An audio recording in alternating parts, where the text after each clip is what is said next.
विवाह गीत। सोना न जाऊ कि सोना ही बनी आवहु, रामा करल यासना।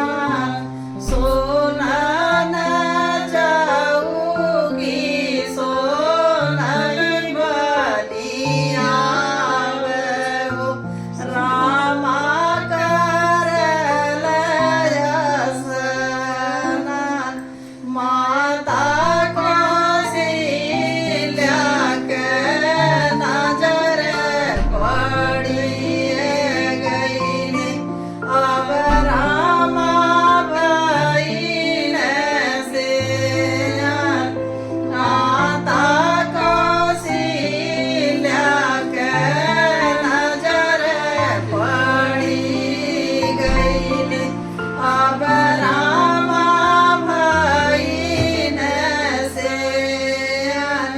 एतनी वचनी रामा सुनहि न पावहु, घोड़े पीठी भइल रसवार। घोड़े पीठी भइल रसवार, घोड़े का बाटी धइले बाबा बिलाधिकार।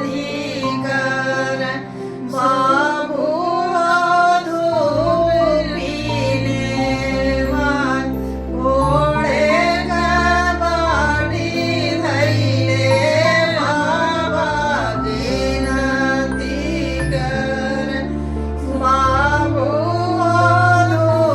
धूपिने मान, कैसे के धूपिने मारी मोरे बाबा। धूपिने वारलो न जान, धूपिने वारलो न जान। घर घर के सुंदर पाटी जो गति हुई है, कैसे के धूपिने मान।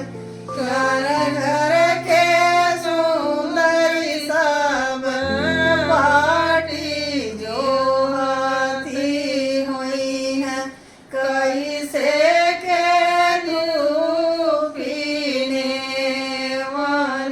कैसे